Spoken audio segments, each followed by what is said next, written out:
welcome all future viewers. In this video, I have come armed with a script, and we will be going over the interesting development and progress of the Kingdom Conflict Generator, specifically covering the first three phases of the simulator action order, which are the starting phase, or what I call the Kingdom Setup phase, the Island Refresh phase, and military movement phase.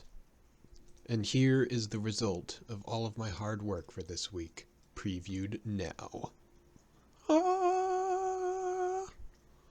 Actually, you have to zoom out. These little crosses are where each of the new kingdoms spawn in from. If you remember, in the last devlog, we went over the basic ideas of the whole game, covering topics like world generation, class fantasies, and other mechanics. I'm happy to say that I have successfully implemented every single suggestion I received on the last video. Let's dive right in with the new features. First off, we have the starting phase. This phase was definitely the most pre-work heavy, having to set up basic structured data types that represent all relevant data,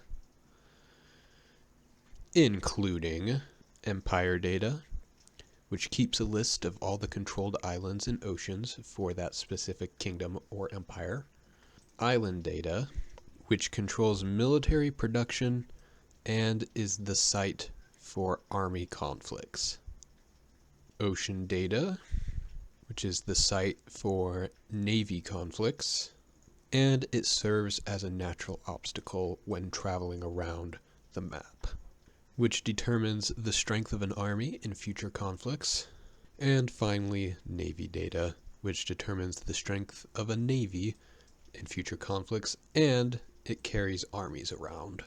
But anyway, during the starting phase, basically all that happens is that all of the empires that are currently added in the game are given a random spot somewhere in the world. That spot then becomes the capital of that empire, which is maxed out, becoming as powerful as possible. Anyway, moving on to the island refresh phase. The refresh phase is the first of three actions that all islands perform every turn. First one, of course, being refresh, the second one being movement, and the third one being combat. During the refresh phase, an island will restore the military and navies lost up to their capacity based on that island's production speed. Next, it determines the military power of all of its surrounding enemy islands. I had to make a dictionary for each island that was added to their island struct, which kind of annoys me because I do not like recursive listings like this. Each army and each navy inside of the island and ocean's active military sections will broadcast their need level to all friendly islands in the vicinity. This will act as a rudimentary way of calling for aid. Military movement is our next phase, although I still have not finished this one yet. It has definitely turned out to be the most complicated part of the script so far, but let's simplify it down to bite-sized pieces. Every island and ocean considers all of the aid requests in its local area. Then it compares it with its own need level and request level, and also decides whether or not it wants to fight a neighboring unfriendly territory. And then here, it will finally make a decision on which of those three courses of action it wants to take. I haven't totally decided yet, but some other factors that will influence this decision are dependent on which empire this ocean tile or island tile belong to.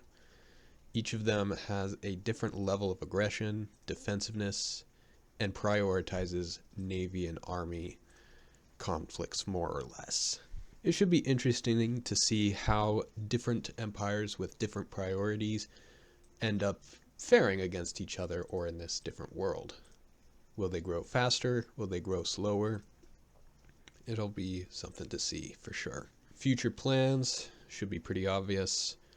Finish the movement phase, decide where all of the military factions are going to be headed, reinforce others, attack more, defend, hold out. It's kind of complicated, but we'll figure it out.